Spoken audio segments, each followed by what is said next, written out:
Hello दोस्तों, आज के इस वीडियो में हम बहुत ही आसानी से क्लियर करने वाले हैं शाक, झाड़ी और वृक्ष। याद रखिएगा, आपसे पूछा जा सकता है कि शाक क्या है, शाक किसे कहते हैं, शाक की परिभाषा क्या होती है, शाक का क्या मतलब होता है, तो आपको बिल्कुल डरना नहीं है। उसी प्रकार यह भी पूछा जा सकता है कि झाड़ी क्या है, झाड़ी किसे कहते हैं, झाड़ी का क्या मतलब होता है, झाड़ी की क्या परिभाषा होती है। आपसे यह भी पूछा जा सकता है कि वृक्ष क्या है, वृक्ष किसे कहते हैं, वृक्ष का क्या मतलब होता है, वृक्ष का क्या परिभाषा होता है।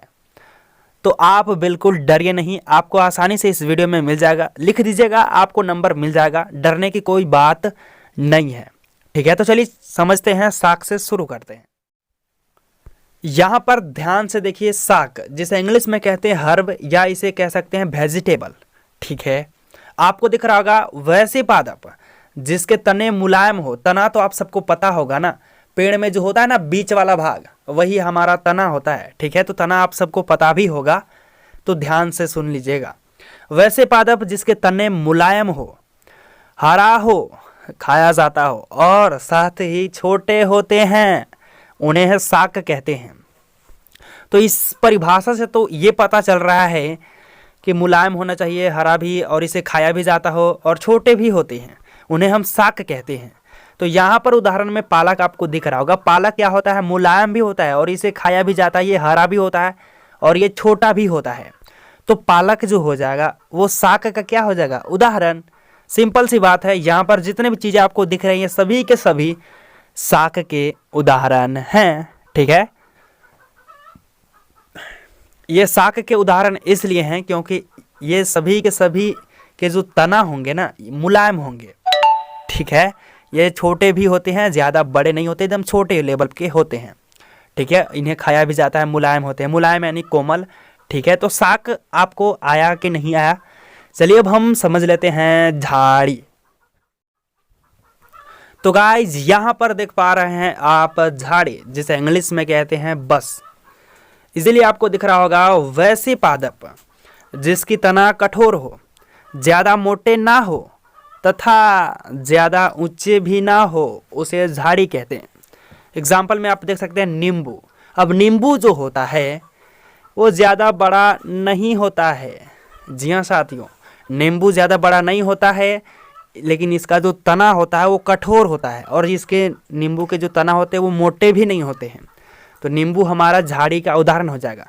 नींबू, मेहंदी, पुटूस, पुटुस तो आप जानते भी होंगे, गुलाब, उड़हुल, यहाँ पर जितने भी चीज़ें आपको दिख रहे हैं ये सभी के सभी झाड़ी के उदाहरण हैं। ये झाड़ी के उदाहरण इसलिए हैं क्योंकि इनके जो तना होते हैं ना कठोर होते हैं, लेकिन ज़्यादा मोटे नहीं होते हैं और ये ज़्यादा ऊंचे भी नहीं होते हैं। ठीक है, तो झाड़ी भी आपको आ गया होगा। तो झाड़ी समझ में आया कि नहीं आया, चलिए चैट सेक्शन में बताइएगा। और चलिए अब हम समझ लेते हैं वृक्ष।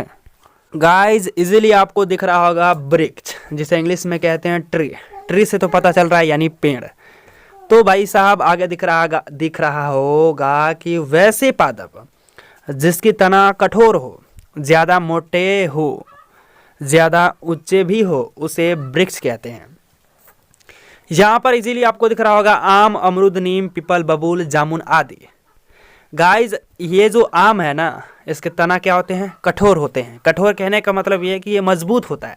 ठीक है, इसका तना क्या होता है, मजबूत, और ये ज़्यादा मोटे भी होते हैं। आम के पेड़ तो आप सबने देखा ही होगा, तो मोटे भी होते हैं, और आम बहुत ऊंचा भी होता है, यानी ज़्यादा लंबाई में ऊपर की ओर जाता है, तो इसलिए हम इसे कह दें कि ये ज़्यादा ऊंचे भी होते हैं।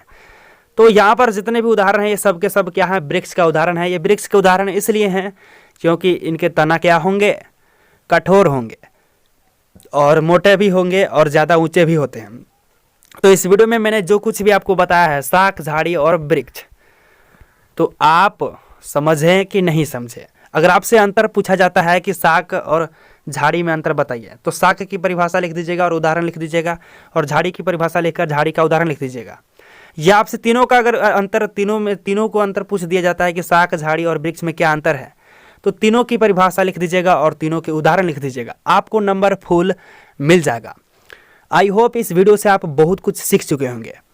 तो वीडियो पसंद आ गया हो तो लाइक कर दीजिएगा, और अभी तक हमारे सदस्य के हिस्सा नहीं बने हैं तो सब्सक्राइब वाला बटन दबा करके हमारे सदस्य का हिस्सा बन जाइए। आप वीडियो देखें या ना देखें, हिसाब बन जाइए। चलिए मिलते हैं अगली वीडियो में, तब तक के लिए जय हिंद, वंदे मातरम।